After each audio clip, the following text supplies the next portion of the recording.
Quem tem que ser titular, Piquerez ou Vanderlan? Será que o Palmeiras está subaproveitando o Endrick? E como eu vejo o Palmeiras após a era Abel Ferreira? O que vai acontecer? Quem vai vir? Como é que vai rolar? Vem comigo que eu respondo essa e muitas outras no Pergunte ou Análise de hoje.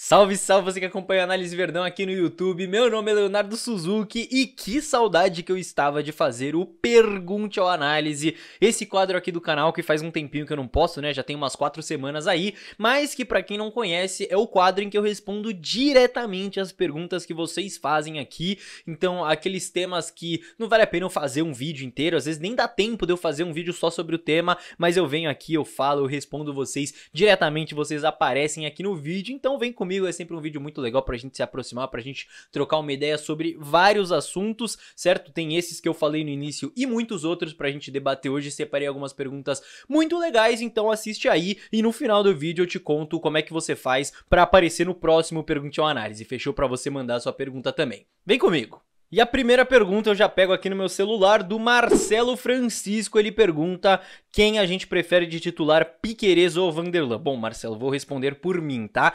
Esse é um tema bem legal que ficou bastante em evidência nas últimas semanas, porque o Vanderlan teve uma sequência como titular e foi muito bem, o Piquerez teve uma ou outra ali partida mais ou menos, só que contra o Goiás o Piquerez já fez uma baita partida, então é um debate que tá em voga aí, né, entre os palmeirenses. E primeiro de tudo, que bom, né, que debate bom, que é o problema bom, porque são dois laterais esquerdos de ótimo nível, tanto o Piquerez quanto o Vanderlan. Eu acho que tá muito claro que são laterais que oferecem qualidades diferentes, então o Vanderlan, eu acho que ele tem mais condução, certo? Pra atrair o marcador, um cruzamento talvez um pouco melhor. O Piquerez é um jogador que atacando a profundidade, né, recebendo a bola no espaço, é muito forte, né, pra chegar na linha de fundo nesse apoio. Ele se entende muito bem com o Dudu ali pelo lado esquerdo e defensivamente também o Piquerez sempre foi um jogador muito sólido no Palmeiras, então assim, eu acho que não é uma questão pra gente levantar polêmica e falar, pô, como é que tá jogando o Piquerez e não o Vanderlan, ou como é que tá jogando o Vanderlan e não o Piquerez. Vamos aproveitar que nós temos duas ótimas opções. Hoje eu vejo o Piquerez à frente nessa fila, não só por qualidades individuais, mas pela hierarquia do grupo mesmo, naturalmente. O Piquerez também não tá mal pra perder essa vaga, né, mas é bom saber que tem um Vanderlan ali pronto pra tomar esse posto caso o Piquerez dê uma vacilada, e é sempre muito bom lembrar que o calendário é longo, são muitos jogos, né, a gente tem jogo meio de semana e fim de semana direto, então dá para os dois jogarem tranquilamente, tem muitos minutos, seguirem evoluindo, enfim, é um problema muito bom pro Palmeiras. Segunda pergunta, o Renato Gobi primeiro parabeniza o trabalho, muito obrigado Renato pelo elogio, e pergunta sobre o Endrick, ele fala o que pode estar acontecendo se continuar a não jogar, pode complicar a sua venda. E assim, vamos lá. Ele fez essa pergunta, claro, antes do jogo contra o Goiás, em que o Endrick voltou a jogar, voltou a fazer gol e tudo mais. Eu acho que esse assunto deu uma baixada, mas eu quis separar essa pergunta justamente porque é um assunto que volta e meia volta, né? Que se o Endrick não joga, esse assunto já volta e que é muito importante a gente analisar, principalmente depois de ele ter feito esse gol contra o Goiás, pra gente ver as coisas com um pouco mais de frieza. Então, pra mim, meus amigos, pelo menos pra mim, depois você comenta aí a sua opinião se você concorda comigo ou não.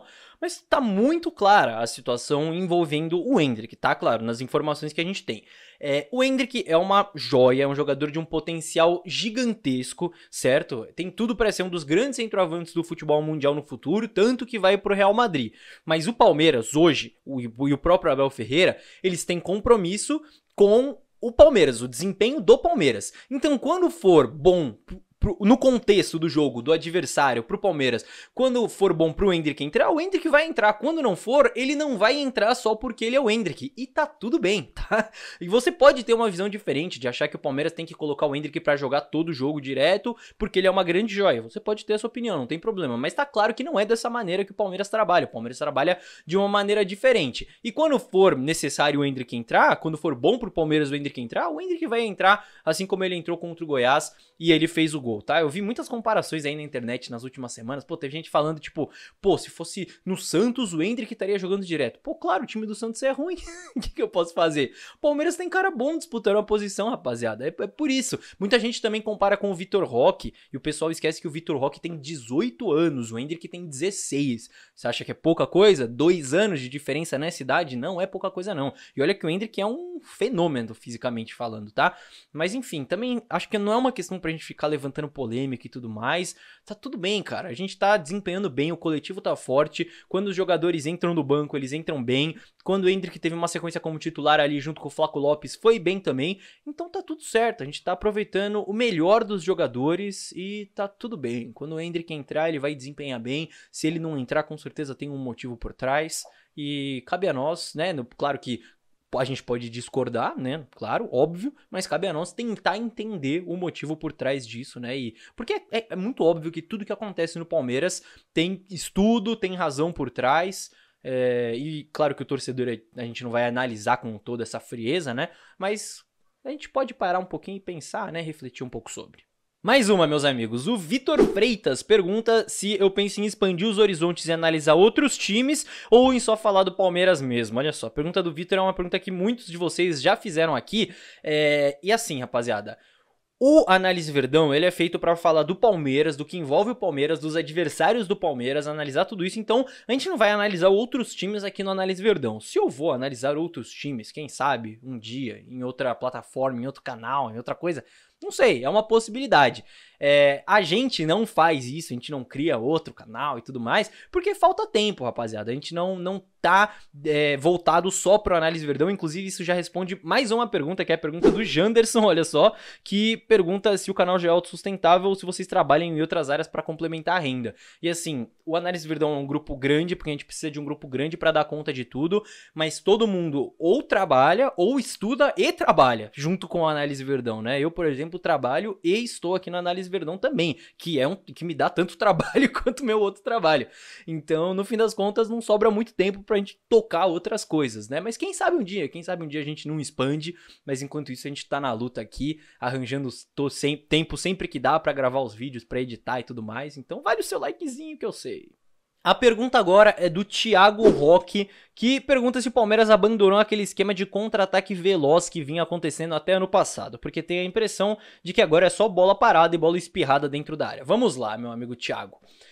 Uma coisa importante que o Abel já citou em coletivas e que é sempre bom a gente lembrar.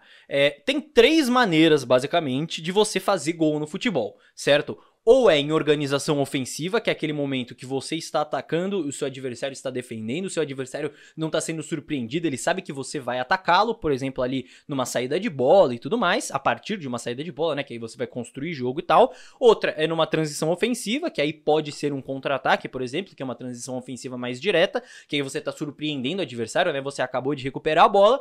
E outra é numa bola parada, certo? Basicamente, você tem essas 3 possibilidades de fazer gol. Uma não anula a outra, então o Palmeiras pode seguir sendo um time de contra-ataque veloz e fazendo muitos gols de bola parada, por exemplo, porque a bola parada do Palmeiras é muito forte. Então, na minha visão, com esse quarteto de ataque, o Palmeiras volta a ter uma transição ofensiva ainda mais vertical, ainda mais direta, ainda mais veloz. Eu falei sobre isso, inclusive, num vídeo recente, sobre o quarteto de ataque. Com a alteração na dinâmica do meio-campo que o Abel promoveu nas últimas partidas, com o menino recuando um pouco mais para ficar ao lado do Zé, eu acho que o Palmeiras ganhou muito nessa organização ofensiva, para organizar jogo, para furar o bloqueio do adversário. E a bola parada do Palmeiras sempre foi muito forte, porque tem um baita batedor que é o Veiga, tem ótimas dinâmicas, ótimos padrões e ótimos cabeceadores também, né? 2 zagueiros artilheiros aí. Então, cara, neste momento que eu estou gravando o vídeo, eu não vejo muito do que reclamar em relação a isso, certo, meus amigos? Inclusive, se você quiser aproveitar essa ótima fase do Palmeiras, deixa eu fazer meu jabazinho aqui no meio do vídeo, Betfair, tá? Lá você aposta vintão no Palmeiras e ganha até R$100 de bônus. Olha só que beleza, Betfair, que é patrocinadora do Palmeiras e apoia o Análise Verdão. Se você quiser fazer a sua conta lá e ganhar esse bônus, link no primeiro comentário fixado e também o primeiro link da descrição aqui, você vai lá. Fechou? Mas termina o vídeo primeiro. E agora, meus amigos, o Netão pergunta: qual a razão tática para que o Abel insista com o menino de titular quando o Richard Rios parece ser a melhor opção? Então vamos lá.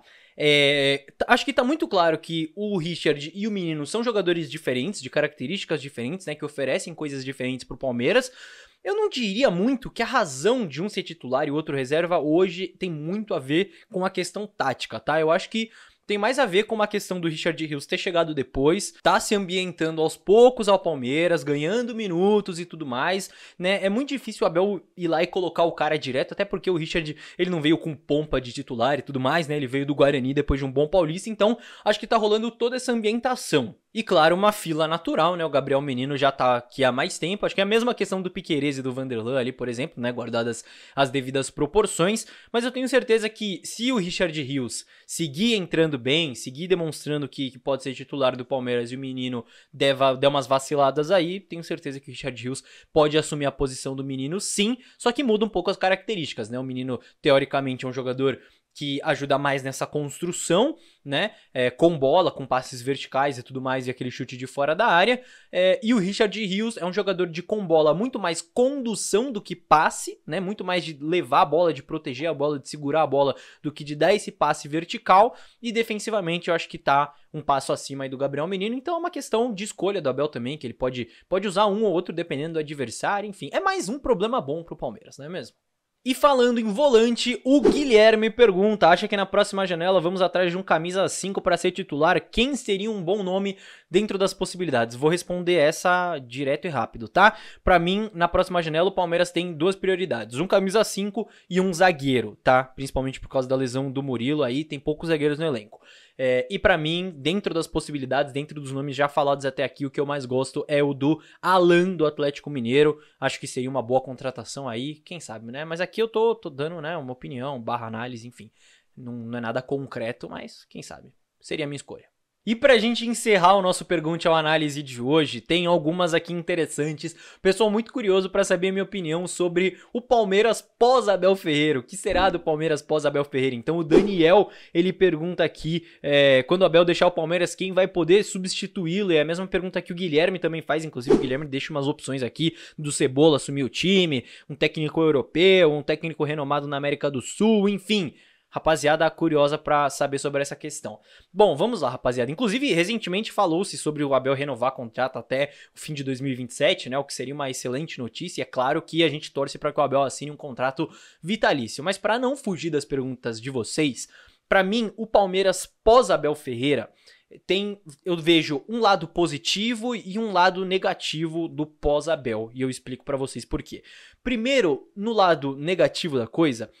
nenhum treinador no mundo, ninguém que o Palmeiras contratar imediatamente após o Abel vai fazer o que o Abel fez aqui. Eu acho que isso é muito claro pra todo mundo. Eu digo não só esportivamente, tá? Mas em termos de relação com a torcida, enfim, relação com os jogadores, relação com o clube, e aí, claro, a parte de campo, a parte tática, os títulos que ele ganhou, enfim, é tudo muito louco, tudo muito mágico nessa era Abel Ferreira, que ainda está em andamento, claro, e não tem treinador que vá fazer o que o Abel fez aqui. Então eu me preocupo um pouco nesse pós-Abel Ferreira em como a gente vai avaliar e como a gente vai tratar o trabalho dos treinadores que vierem imediatamente depois. Qual que vai ser a régua do Palmeiras? Vai ser a régua Abel Ferreira?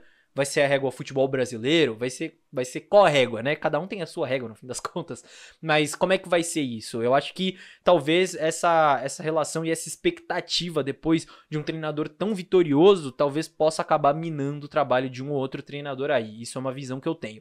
Esse é o lado negativo, mas tem um lado positivo também, que é o seguinte, a estrutura do Palmeiras vai se manter, a estrutura não vai mudar, o que tá aí vai ficar aí em termos de estrutura, em termos de staff, em termos de núcleo de saúde e performance, e isso já é meio caminho andado para qualquer treinador, a estrutura que o Palmeiras tem hoje é um espetáculo.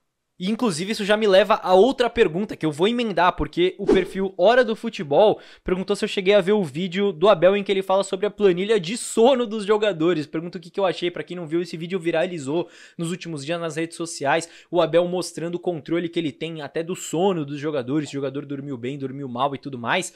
E isso, claro, né, é só um detalhezinho, só uma das coisas que tem ali em toda essa estrutura do Palmeiras. Essa questão do sono pro futebol é uma questão primordial, né, né? O Palmeiras não tá revolucionando nada nesse sentido. O sono é uma questão fundamental para um atleta de alto nível, para qualquer pessoa é fundamental. Imagina para um atleta de alto nível, né? Mas esse é só um dos detalhes que mostra como o Palmeiras, em termos de estrutura, trata o futebol, como ciência. Isso é muito importante para um clube profissional, para um clube de alto nível, em 2023, tratar o futebol como ciência. Então, com Abel ou sem Abel, essa estrutura vai se manter, né? Esses mecanismos que o Palmeiras tem, essas máquinas que o Palmeiras tem dentro da academia e tudo mais, né? No núcleo de saúde e performance, enfim, todas as áreas aí de toda a estrutura do Palmeiras, isso se mantém e isso já ajuda muito. Sem o Abel a gente não vai perder isso também. Pra mim tem esses dois lados aí nessa era pós-Abel. Mas vamos deixar isso pra depois, né? Vamos torcer pra ele renovar aí, a gente só falar de era pós-Abel lá pra 2040 e alguma coisa. Mas agora, meus amigos, vou dar o papo. Se você curtiu este modelo de conteúdo, esse quadro, que fazia tempo que eu não fazia aqui, né, o Pergunte ou Análise, e você quiser mandar perguntas para o próximo, você manda suas perguntas no comentário deste vídeo aqui, certo? Só deste vídeo, deste episódio do Pergunte ou Análise. Então, você manda aí nos comentários e eu vou usar as perguntas deste vídeo para gravar o próximo. Ah, e claro, manda o feedback também, se você curtiu. Teve muita gente que chegou no canal nesse meio tempo entre o último episódio e esse episódio do quadro. Então comenta aí se você gosta, né? Porque no fim das contas eu faço o vídeo pra vocês, né? Então comenta aí se você curte esse tipo de conteúdo, se você tem alguma sugestão e tudo mais. E aí, dependendo do feedback de vocês, se vocês quiserem que eu continue com o Pergunte ou Análise, aí sim, vou gravar o próximo pensando nestes comentários que vocês mandarem aqui, certo? Quem sabe você não aparece no próximo vídeo. E aí, se vocês gostarem também, se o feedback for positivo, eu tento trazer com um pouco mais de frequência, não deixar 4 semanas aí sem Pergunte ou Análise. Fechou, meus amigos? E antes que eu me esqueça também, pô, se você viu o vídeo inteiro, eu mereço o seu like e a sua inscrição, certo? 2 cliquezinhos, não custa nada, é de graça, você clica no like, você clica no botão de inscrever-se aqui no canal e você me ajuda muito e segue acompanhando a Análise Verdão aqui também. Fechou, meus amigos? No mais é isso, muito obrigado por acompanharem mais um vídeo por aqui e eu vejo todos no próximo. Tchau, tchau.